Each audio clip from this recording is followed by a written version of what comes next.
Today on the Bowie Youth Showcase, we will give our viewers a look into the benefits of studying music. Sit tight, we will be right back with our guest.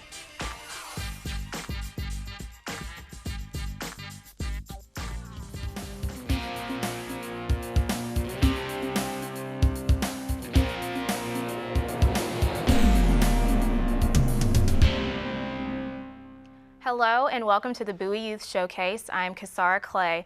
We would like to welcome Owen Adams on the show. Owen Adams is a pianist, composer, and music producer. He's been studying piano since the age of 4 and won 33 first-place classical piano competitions in his senior year of high school and studied at the University of Maryland. Owen most recently has added business owner to his bio. He opened his own music studio in Bowie, Maryland, where he will be teaching piano lessons, group lessons, music theory, music history, recording studio sessions, recording sessions, mastering college auditions, and DVDs. Thank you for joining us. So can you give us more insight on your background regarding music? Yeah, I was originally started taking lessons at the age of 6, okay. Although I was born into kind of a musical family, so I always had synthesizers and workstations and all kinds of different keyboards and pianos to mess around with. So I just kind of started experimenting, and then my dad turned me on to some really great jazz music and some progressive rock, and then, I just took that and went with it. Oh, wow. And why were you drawn to the piano? The piano, it was kind of drawn to me, more or less, okay. Just because I think that there were so many of them around and no guitars. So, okay. Yeah, I just kind of started messing with it, and it just kind of became ingrained into the way I think and approach music. Okay, and who influenced your interest in music? My biggest influence is probably composers like Frank Zappa, Keith Emerson, obviously a lot of the classical composers, Mozart and Beethoven and those kind of guys. And then as I grew older, I sort of started getting into, I sort of went through different phases of getting into things like reggae, where I listened to reggae for a whole year, wow. Scientists and ragas and all that kind of stuff. A lot of dub stuff too, which is really heavy on the keyboards and production. And I just kind of kept trying to dig into as much different stuff as I possibly could. Okay. Do you feel that classical music has shaped your taste in music? It's kind of shaped the way I compose, because classical music relies very heavily on structure and orchestration and themes, variations, all that kind of stuff. So I try to preserve that when I'm writing my own songs. But I also like to do traditional pop structures as well. Okay. What type of music are you drawn to the most? The most? I guess a lot of progressive stuff. Anything that has prog in front of it. Progressive rock, progressive jazz. I already mentioned Zappa, but people like Weather Report, Spyro Gyra, all that kind of stuff. And more recently, definitely a lot of like urban music, R&B, hip-hop and rap and techno, trance, all that kind of stuff.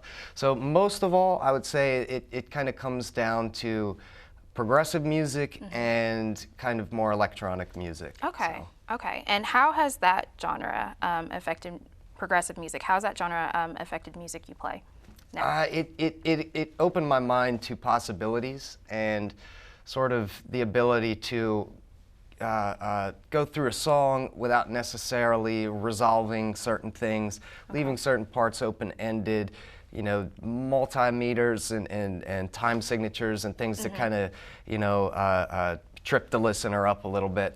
And then, then I bring in the electronic influence, which kind of gives you a steady beat and a kind of driving kind of rhythm. So I like to mix it up with those kind of extremes. Okay, and do you express yourself through music? Oh, absolutely. I mean, how can you not? Well, everything I do or everything I write rather, is usually a reflection on something that I've experienced, a person that I've met, an opinion that I have on the world, those kind of things. So for me, music is kind of a reaction to I guess the zeitgeist, the way the world is. So I kind of try and summarize that and put it into some kind of cohesive musical thought. When did you start writing music? When did I start writing? Probably before I started taking piano lessons, actually. Okay. I mean, I count sequencing as writing music. So, you know, my dad had the old Yamaha W7 workstation where you had, you know, 5,000 different instruments, and you could just hit record and layer, you know, 16 tracks. I mean, it was only 16 tracks, but it gave me a lot of freedom to experiment and try different drum patterns, try different combinations of instruments and stuff like that. Recently, you were honored at an event held at the Bowie Performing Arts Center. So congratulations on that. And in the Bowie Blade News, they covered that event, and you said in that article that honoree Selma Gottlieb and Gerald Mueller influenced your growth in music. So how did they do that for you? Definitely. Well, Selma definitely turned me on to my latest piano teacher, Janine Case. So without Selma, I would have never, you know, moved on to getting into competitions and college auditions and things like that. So she kind of expanded my piano career a lot.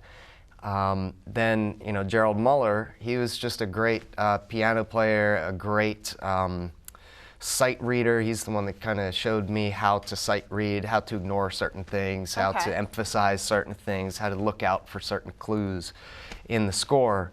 So I did Amal and the Night Visitors with the Maryland Opera Society. I forget how young I was, it must have been 13 or something. But I had him to kind of shadow over me and help me with that, you know, rehearsing a whole opera from front to back, which I'd never done before.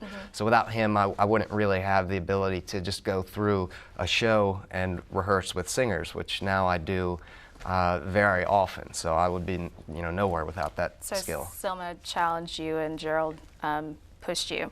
Selma started out your piano career, and then Gerald pushed you. Pretty much. I was already kind of learning some things, but, you know, before Selma introduced me to my new teacher, you know, I didn't really know anything about theory. I couldn't sight read. I didn't know how to play a cadence.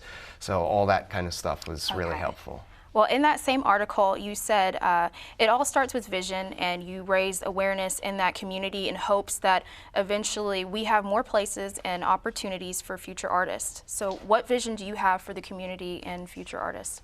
I kind of have a vision for a studio in a local area where it's not as much, well, not only about, you know, working with artists and helping them realize their dreams and helping them create their music and you know, up the quality and the distribution and kind of get their music out there, but it's also about the youth. So I'm a very strong proponent of youth education in the arts. And with the new advanced technology that we have nowadays, I think that, you know, the young kids really have the greatest opportunity at this point to harness that technology and use it as a creative outlet, which has, you know, infinite, you know, benefits to them. Do you feel that early intervention using music that's preventative from getting kids into trouble, any kind of trouble, or having them go, I guess, down the wrong path? Do you think that music helps that? I don't know if it prevents it, but it definitely helps, though. It definitely helps. I mean, if you don't have a way to express yourself, you know, you have no choice in the matter. But if you have that as an option, you know, you can use that as an outlet to express yourself, and you can kind of have that dialogue with your instrument and with your craft, which definitely helped me with that. It definitely kept me away from that kind of stuff. Well, you were also featured in the Gazette Star, and it's about your new studio, Doliedog Productions. How does it feel knowing that you are receiving this type of recognition so early on in your career? Well, it's pretty good. I'm still trying to get more students. I'm still trying to build up my classes so that I can get group classes together and actually get young kids as early as elementary school into the studio and making their own music. Because when you have your own CD, when you have your own recording that you made, it's just a special thing, like, you know, making a sculpture or a painting, you know, something you can share with your family and your friends. So that's my next kind of step. Okay, so why should kids study music? Why shouldn't kids study music? No, I think that kids should study music obviously for all the things we've discussed so far, but also it gives them a sense of individuality. Okay. So it helps them stand apart from the crowd, which, you know, when you get to high school and eventually off to college and things like that, you need to stand out from the crowd. You need to have something that separates you from the masses. Mm-hmm. So what age do you think a child should start music lessons? I think, you know, I've worked with some young ones, some very young ones, some 3-year-olds, some 4-year-olds. I think 4 is the best time to start, because you're kind of building your motor skills, you know, your colors and your numbers and counting and all that kind of stuff. Any earlier than that, it's kind of I'm not really sure, but definitely 4 would be my definite recommendation. What do you get out of helping children in the music industry? What do I get out of it? I just feel like I'm doing what I'm meant to be doing, what I'm supposed to be doing. You know, I could easily just go off into music and say, you know, it's all about me and it's all about making money and, you know, all that kind of hustler mentality, whatever you want to call it, that, you know, is kind of prevalent in popular music. But to me, it's more about giving back. It's about sharing and enriching others, uplifting the youth. And if I'm not doing that, then I feel like there's something missing. What do you feel that you can contribute to the Maryland music scene? Well, we can build a Maryland music scene. I don't know that there's much of one that really exists. I mean, you know, DC's got the whole go-go thing going on. I kind of am sensing sort of a country western kind of thing happening in Annapolis. So it's so fragmented and separated.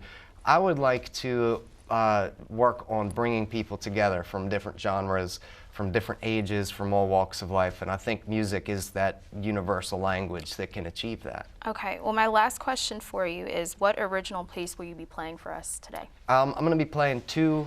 The first one is actually an older song called Blues Hymn that I kind of modified recently.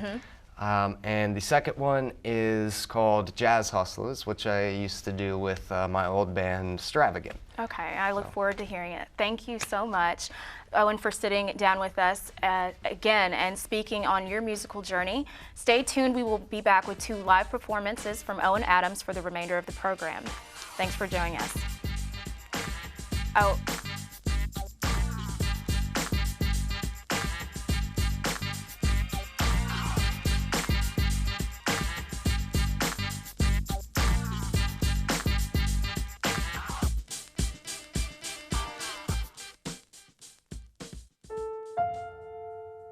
The odds of this daughter of a clergyman spending 11 weeks at #1 on the U.S. singles charts? 1 in 19 million. The odds of going on to win 6 Grammy Awards? 1 in 1.4 million. The odds of having a child diagnosed with autism? 1 in 88. I'm Toni Braxton, and I encourage you to learn more at autismspeaks.org/signs.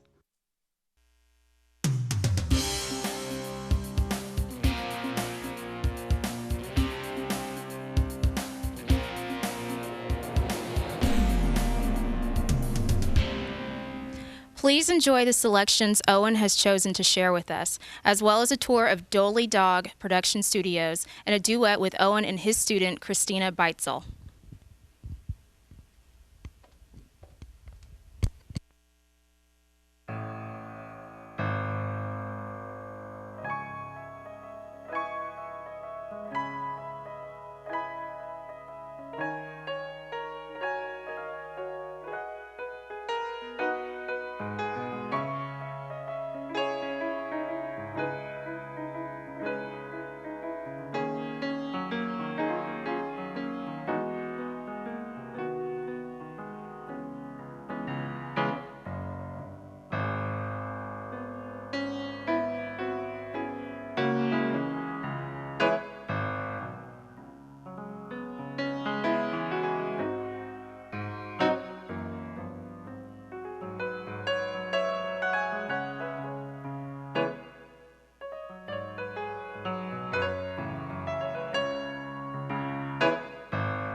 And it's just like practicing speaking phrases, right? You want to practice connecting that. Christina plays her notes very beautifully, right? So that's your phrase, and that's pretty cool how it ended up being 5 words. But anyway, phrase exercise, and we want to connect.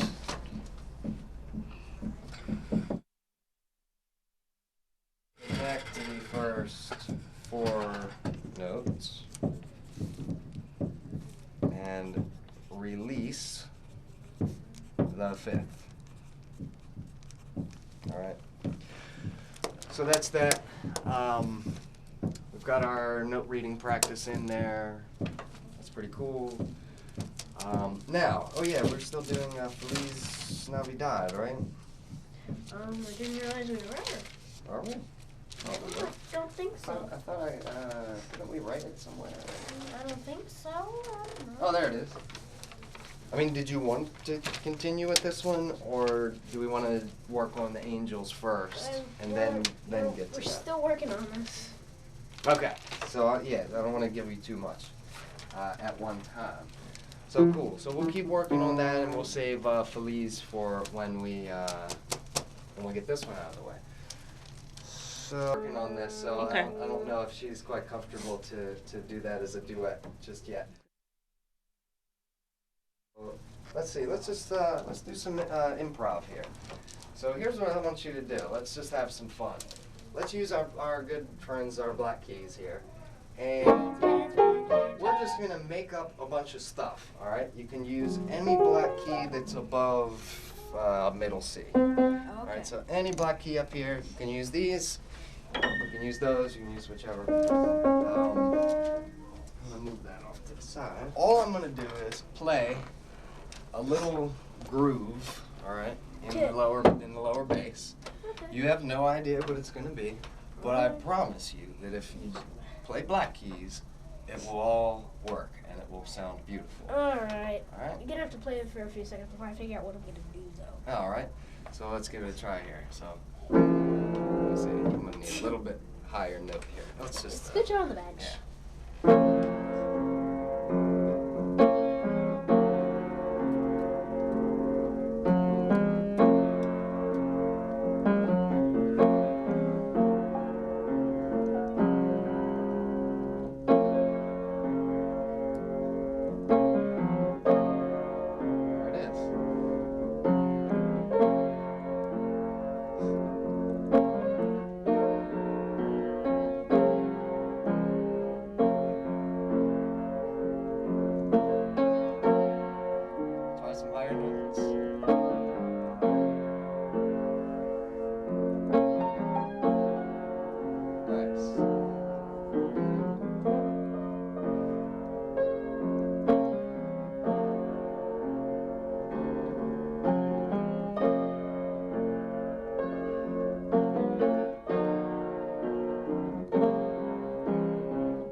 Beautiful.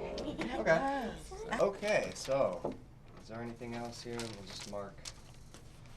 Number 1, we got angels. I got to give you a little tip on that new part, which is here.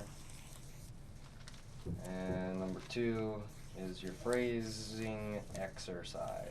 So if we work on those 2, should be good to go for our next little section here.